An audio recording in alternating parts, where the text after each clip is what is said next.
Hello guys, good morning. आज के इस अपडेट में आपका स्वागत है। डेट है 21 नवंबर 2025। दोस्तों, कल के दिन जो है निफ्टी जो है गैप अप दिखा है इंडियन मार्केट में। एंड अच्छा खासा जो है एक गैप अप बना के क्लोज़र दिया है, जो कि काफ़ी इंटरेस्टिंग है क्योंकि अभी जो रिसेंटली हमने बात की थी कि ये एक डेंजरस जोन है, उस डेंजरस जोन के ऊपर क्लोज़र मिलना इस वाकई जो है सिग्निफिकेंट है। बट आपको अगर वाकई जो है मार्च में बिना खौफ खाए अगर मार्केट में आगे जाना है तो आपको थोड़ा सा बैकग्राउंड समझना होगा कि दुनिया के मार्केट में क्या चल रहा है। एंड यही नहीं, थोड़ा सा पीछे जाके देखना होगा कि इसके पीछे कुछ है तो नहीं। बिल्कुल है गाइस, जहां पे हम हैं वहीं पे एक सप्लाई एरिया। तो मैंने एक वार्निंग साइन जरूर दिया था कि मेरे हिसाब से अगर कोई पॉजिटिवनेस दिखेगा तो डेफिनेटली हम इस लेवल के ऊपर क्लोजर दिखाएंगे। एंड अगर ऐसा होता है तो मैं वेट करूंगा लगभग लगभग 26,000, जो भी लास्ट पीक था 26,277 रुपये, यानी कि लगभग लगभग 26,300 रुपये के ऊपर निफ्टी को क्लोजर होने के बाद ही मैं मार्च तक के लिए बुलिश रह सकता हूं। अदरवाइज गाइज यहाँ पे बड़ा गेम प्लान हो सकता है। अब मैं निफ्टी के चार्ट पे वापस से आऊंगा, लेकिन सबसे पहले बात करते हैं कि कल का दिन जो ये ग्रीन गया है उसमें ऐसा क्या हो गया।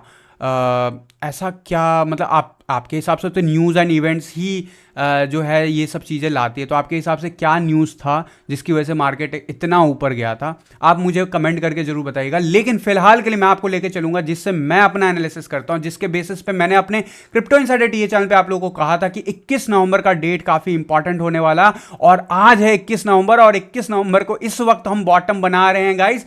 एंड जो हमारा जो इससे पिछला सब डिमांड एरिया था, जो कि एक विक दे सकता था और दिया भी था पोटेंशियल 88,000 पे, लेकिन मैंने कहा था कि डिसीजन 21 तारीख के बाद ही लेना। और क्योंकि फ्राइडे पड़ रहा है तो वीकेंड में ही डिसीजन लेना, हो सके तो अगले मंडे ट्यूसडे। तो वैसा होता हुआ दिखा है। एंड हम बिल्कुल एक अच्छे खासे डिमांड एरिया में आ चुके हैं। तो ये एक अपॉर्चुनिटी है, मुझे बताने की जरूरत नहीं है। अगर मेरा वीडियो आपने विश किया है क्रिप्टो इनसाइडर टीए चैनल पे तो जरूर जाके लास्ट के वीडियोस जाके चेक कीजिएगा। ये बहुत अच्छी अपॉर्चुनिटी शॉर्ट टर्म के लिए जरूर हो सकती है, लेकिन याद रखना मैंने आप लोग को यहीं पे वार्न कर दिया था इस कैंडल के बनने के बाद कि guys this is looking like कि बियर रन स्टार्ट होने वाला है। और कंफर्मेशन मैंने आप लोग को 1,15,000 के आसपास जो डेट था 27 नवंबर का उस दिन बोला, 27 अक्टूबर का उस दिन बोला था, एडवांस में 15 दिन पहले बोला था कि उस दिन एक मौका मिलेगा, जरूर एक्शन ले लेना। मुझे नहीं पता कितने लोगों ने एक्शन लिया, लेकिन उसका नतीजा अभी क्लियर है। आपके डोमिनेंस चार्ट पे जो भी असर हो रहा है, सॉरी गाइस क्रिप्टो का चैनल नहीं है, फिर भी मैं थोड़ा सा कवर करना चाहूंगा। यूएसडीटी डोमिनेंस चार्ट रुकने का नाम नहीं ले रहा है, इंपॉर्टेंट लेवल 6.6 है। वहीं जो है बिटकॉइन डोमिनेंस नीचे की तरफ जाने से नहीं रुक पा रहा है, यानी कि हम नीचे जा रहे हैं, इसमें कोई गुंजाइश नहीं है कि नहीं जा रहे हैं। लेकिन उसका बेनिफिट हमें इथीरियम पे नहीं दिख रहा है, हमने स्लिप होते हुए देख लिया। अब इथीरियम को ऑल दो कंपेरेटिवली कम, लेकिन लगभग लगभग जो है $2,800, जो कि एक बहुत पोटेंशियल डिमांड एरिया, ये वैसा ही डिमांड एरिया है जो बिटकॉइन के लिए 88,000 पे था। तो ये $2,800 का लेवल टेस्ट हो गया है इस वक्त। एंड वाकई जो है ये इंपॉर्टेंट लेवल है। मैं फिर से याद दिलाना चाहूंगा, मैंने ये लाइन जरूर खींची थी, मैंने कहा था कि लेकिन ये रिजेक्शन होता हुआ दिख रहा है, बहुत बेस्ट केस में ये होगा। लेकिन जो भी होगा 21 नवंबर के बाद, तो 21 नवंबर के बाद अब अगर अपॉर्चुनिटी मिलती है तो नया सप्लाई एरिया लगभग लगभग 3,500 एंड $3,000 इसकी तरफ नजर रखना है आपको आने वाले डेज में, जब आपको वापस से अपॉर्चुनिटी मिल सकती है इस लेवल पे इथीरियम को जाता हुआ देखते हुए। तो गाइज अब वापस आते हैं क्रिप्टो से स्टॉक पे। एंड स्टॉक पे गाइज मैंने आप लोग को वार्न किया था ये कैंडल बनने के बाद, एग्जैक्टली इस कैंडल बनने के बाद 29 अक्टूबर को वार्न किया था कि गाइज अब मुझे लग रहा है कम से कम इस लेवल तक हम जा रहे हैं। और याद रखना इस लेवल से हमें बाउंस मिलना चाहिए। अगर हमने इसके नीचे क्लोजर दे दिया तो ये एक इनिशियल कंफर्मेशन हो सकता है, जिसकी बात मैंने यहां पे कही थी, जिसकी बात मैंने यहां पे कही थी, और आज मैं फिर से रिपीट कर रहा हूं वो बात कि 2026 बुलिस है। लेकिन बुलिस किसके लिए? स्टॉक के लिए फिर भी रह सकता है, क्योंकि जनरली बैनर साइकिल कहता है कि उस साल के एंड तक होता है, लेकिन हम बहुत एडवांस युग में हैं और बैनर साइकिल 100 साल पुराना है। थोड़ा सा इम्प्रोवाइजेशन चलता है और वो इम्प्रोवाइजेशन करने की कोशिश कर रहा हूँ। बहुत अर्ली है, लेकिन ये बड़े रिसेशन की तरफ का कन्फर्मेशन बढ़ता हुआ दिख रहा है क्या? तो अभी बड़े रिसेशन की बात तो 6 महीने बाद करेंगे, लेकिन अभी मैं शॉर्ट टर्म में बात करूं, मैंने कहा था कि अगर ये लेवल टूटता है क्लोजिंग बेसिस पे तो ये साइन अच्छा नहीं होगा और हम एक अच्छा खासा रिट्रेसमेंट देखेंगे S&P पे भी आने वाले डेज में इसी साल। एंड ये हो सकता है फिर हमें अपॉर्चुनिटी नहीं, यहाँ पे लोगों को दिखेगा कि भैया यहाँ से तो निकलना बेटर था। तो S&P पे जो कैंडल बन रहे थे वो हमें इंडियन मार्केट में याद रखना, S&P पे ऑल टाइम हाई पे हैं। एंड इंडियन मार्केट में कि स्टॉक के अगर मैं निफ्टी की बात करूं तो निफ्टी में हम लगभग अभी ऑल टाइम हाई पे नहीं है। ऑल टाइम हाई 27 सितंबर 2024 को बनाया था, तो अभी भी हम टेक्निकली उससे नीचे है। लेकिन आज का दिन कैसा हो सकता है इसको मैं अभी बताऊंगा, आइडिया दूंगा। बट अभी मार्केट खुला नहीं है, 8:44 हो रहा है। बट निफ्टी पे उसका असर जरूर देखने को मिलेगा मेरे हिसाब से S&P का। एंड इसमें कोई बड़ी बात नहीं है, ग्लोबल मार्केट का इफेक्ट पड़ता ही पड़ता है। जैसे कि एशियन मार्केट धराशायी हो रखा है फिलहाल, आप जापान का, संघाई का या फिर चाइना मार्केट का देख लो, स्टेटस लगभग 2% से ऊपर जो है मेजर 3 मार्केट क्लोजर दे रखे हैं। डेफिनेटली इसमें सेंसेक्स और आपको निफ्टी दिखेगा ऊपर, लेकिन ये फैक्ट नहीं है। फैक्ट तो तब बनेगा ना जब ये कन्वर्ट होगा आज के दिन में, क्योंकि कल के दिन जो है S&P पे हमें ग्रीन का देखा था कैंडल। एक कल से मतलब है कि एक दिन पहले 19 तारीख को, तो उसका इफेक्ट हमें देखने को मिला कल के दिन मार्केट में, इंडियन मार्केट में। एंड उसका जो है काफ़ी पॉजिटिव साइड दिया, लेकिन मुझे लग रहा है कि वो फंसाने वाला मूव था, क्योंकि जिस टाइप का ये कैंडल प्रिंट हुआ है, याद रखना ये कैंडल प्रिंट होना अच्छी बात नहीं होता, स्पेशली हाई के ऊपर। याद रखना, मैं एक आइडिया देने के लिए बता रहा हूँ, ये कैंडल इसी टाइप का था प्रिंटेड। जब नेक्स्ट टाइम आया तो इस जगह से इसके ऊपर टिक नहीं पाता मार्केट, फिर नीचे ही गिरता है। जनरली ये होता है। अब आप नहीं मानते हो मत मानो, आप बोलोगे यहां पे भी तो बना था, लेकिन यहां पे आप देखोगे यहां से टूटा लेकिन फिर से वापस आया। ऑल दो टाइमिंग का बहुत बड़ा इंपॉर्टेंट रोल होता है। तो अभी शॉर्ट टर्म में अगर मैं बात करूं तो मेरे हिसाब से इस लेवल के ऊपर अब S&P को देखने के लिए हमें इस लेवल के ऊपर इस वीक का कैंडल क्लोजर चाहिए। नहीं तो गाइस ये candle closure back to back जो हुआ है, इसको जरा मंथली चार्ट पे कन्वर्ट करके देखो, you will find something interesting. And definitely जो हमें वीकली चार्ट पे मिला है वो अभी S&P पे जो है मंथली चार्ट पे नहीं मिला है। तो अभी इतना जल्दी ये कह देना कि ये मतलब आने वाले बियर रन का जब मैं बात कर रहा हूँ तो निफ्टी की और सेंसेक्स की और S&P की बात कर रहा हूँ, जहाँ पे मैं बात कर रहा हूँ कम से कम 5-10 साल की विजिबिलिटी की।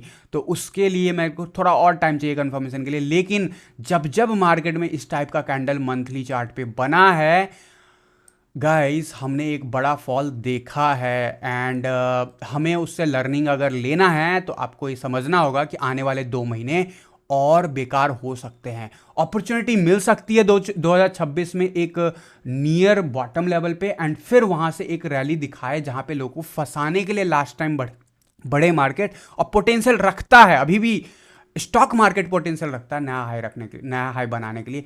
मैं क्रिप्टो मार्केट में मैं फिर से याद दिलाना चाहता हूं, क्रिप्टो मार्केट के लिए बियर रन शुरू हो चुका है, स्टॉक मार्केट का बियर रन इनिशियल फेज पे स्टार्ट हो रहा है। क्रिप्टो मार्केट के लिए मैंने कहा था कि 2024 तक आंख मूंद करके इन्वेस्टमेंट कर सकते हो, लेकिन 2025 में आपको इन्वेस्टमेंट नहीं करना है, इन्वेस्टमेंट काटना है, यानी कि प्रॉफिट बुक करना है। वही स्टेटमेंट मैं आपको पिछले 1 महीने से स्टॉक मार्केट के लिए देने लगा हूं कि अब स्टॉक मार्केट में कोई नया इन्वेस्टमेंट आइडियली नहीं करना चाहिए। अगर करना है तो प्रॉफिट बुकिंग करो या फिर निकलने की कोशिश करो अगले 1 साल तक। फिर भी अगर कोई शॉर्ट टर्म की अपॉर्चुनिटी होगी आने वाले डेज में तो जरूर बताऊंगा, लेकिन फिलहाल के लिए जिस हिसाब का कैंडल बन रहा है it's a very vulnerable candle, और ये बन रहा है नवंबर का कैंडल। अब मैं इसके ऊपर डिटेल एनालिसिस बाद में कभी लेके आऊंगा, बट ऐसा नहीं है कि ये कैंडल बन गया तो इसके बाद ऊपर नहीं जा सकता। शॉर्ट टर्म में चीजें दिख सकता है, क्योंकि ये एक इंपॉर्टेंट डिमांड एरिया भी है। इस जगह के आसपास से हमें फिर से बाउंस मिलेगा, बट इस लेवल के ऊपर जब जाएगा वीकली लेवल पे क्लोजर के बेसिस पे, तब हम इसके ऊपर थोड़ा कॉन्फिडेंस दिखाएंगे। फिलहाल के लिए S&P बहुत ही बुरे स्टेट में है। गोल्ड पे मैंने सेम बात कही थी, यहां पे अब गोल्ड बहुत नजदीक आ गया हमारे 12 दिसंबर के डेट के आसपास, जो कि टारगेट डेट था 3 साल पहले दिया था। मैंने आप लोगों को बोल दिया मैं इस डेट के लिए इंतजार नहीं कर रहा हूं, यहीं पे एक्शन ले चुका हूं। आपका क्या करना था या नहीं करना था अगर याद रखना इसके नीचे अब कैंडल क्लोजर मिलता है, अगर बहुत सेफ देखते हो तो इसके नीचे अगर कैंडल क्लोजर मिलता है तो गाइस गोल्ड में कम से कम 1 साल का नहीं तो कम से कम 7-8 महीने का डाउनफॉल दिख सकता है। ठीक है, और ये इनिशियल स्टेटमेंट मैंने यहीं पे दी थी। अब थोड़ा थोड़ा चार्ट पे चीज़ें कन्वर्ट होता हुआ दिख रहा है, तो थोड़ा सा अब रेडी रहना बड़े ड्रॉप के लिए भी। और अगर इस लेवल के नीचे हम नहीं सस्टेन कर मतलब मेंटेन किए रहते हैं और नीचे नहीं जाते हैं क्लोजर बेसिस पे वीकली एंड डेली चार्ट पे, तो डेफिनेटली अभी भी पोटेंशियल है कि हम इसी साइडवेज एक्शन में अगले 2-3 महीने और निकाल दें। तो ये था गोल्ड के ऊपर मेरा एनालिसिस। मैं अब बात करूंगा निफ्टी की। निफ्टी पे क्लियर कट मूव हमें देखने को मिला है इतने पॉजिटिव कैंडल के बाद। भाई संजय भाई, आप कैसे कह सकते हो कि यार कोई ख़राब मोमेंट आने वाला है? तो देखो, मैं हमेशा डेट पे चलता हूँ। आज है 21 नवंबर, इंपॉर्टेंट डेट सबके लिए होता है, हर एक एसेट के लिए होता है।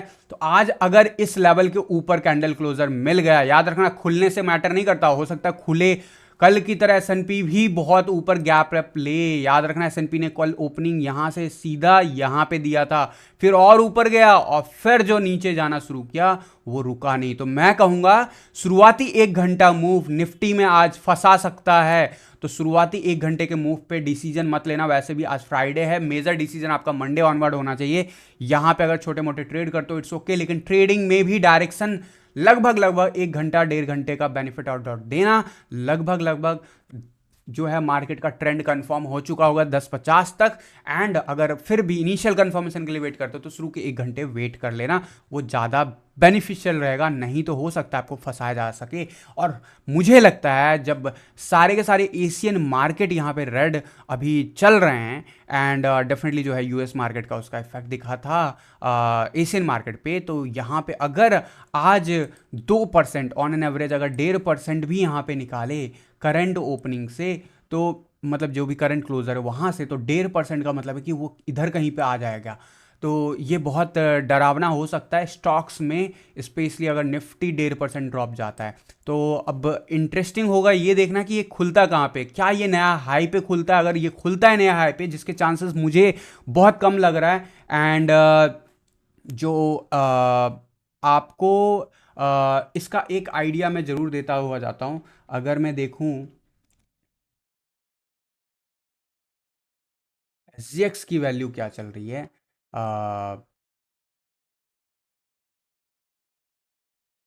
यहाँ पे सिंगापुर में अभी जो निफ्टी का जो चल रहा है वो लगभग 26,174 लगभग चल रहा है। तो 26,174 का मतलब है जहाँ पे अभी हम हैं वहीं पे, तो ज़्यादा कुछ डेंजरस दिख नहीं रहा है। बट मेरा मानना है कि ग्लोबल मार्केट का असर दिखेगा। ओपनिंग अगर यहीं पे होता है जो कि SGX बता रहा है, तो यहीं पे ओपनिंग होती है, तो मैं 1.5% या 1% या 0.5% नीचे देखता हूँ मार्केट को।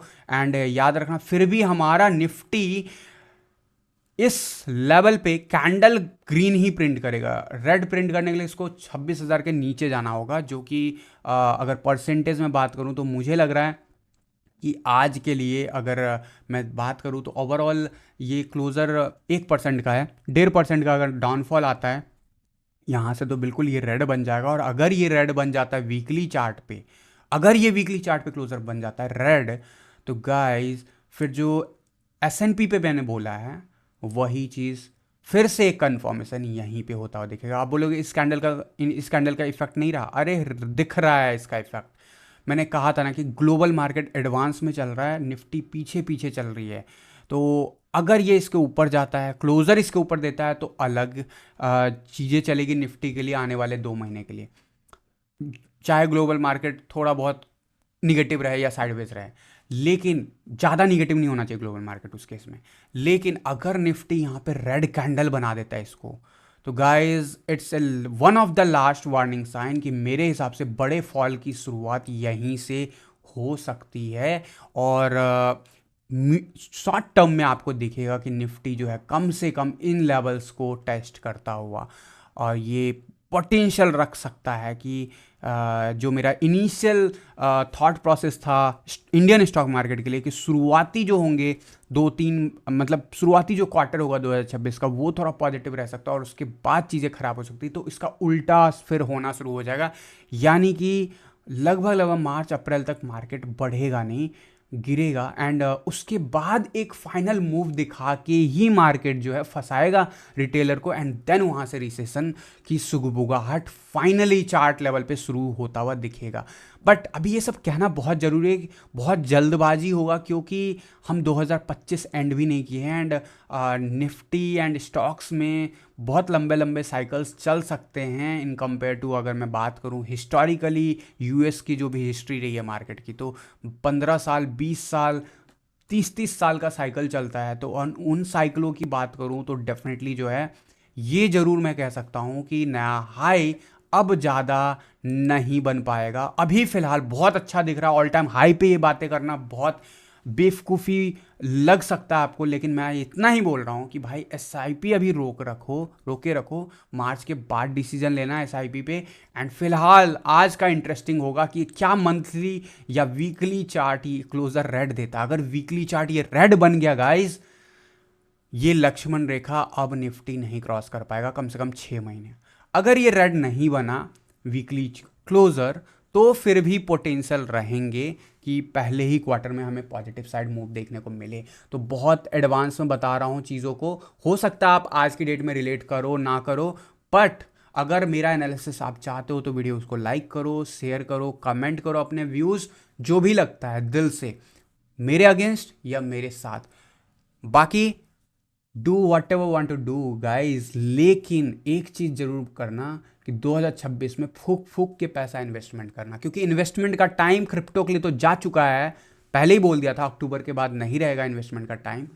एंड स्टॉक मार्केट में हम उसी पोजिशनिंग को बनाते हुए देख रहे हैं, मैं देख रहा हूँ। आपको क्या लग रहा है अपना व्यू शेयर कीजिएगा, बट एक एक पाई की कीमत को समझते हुए। तो मिलता हूं अगले अपडेट के साथ नेक्स्ट वीडियो में, तब तक के लिए थैंक यू, धन्यवाद, जय हिंद।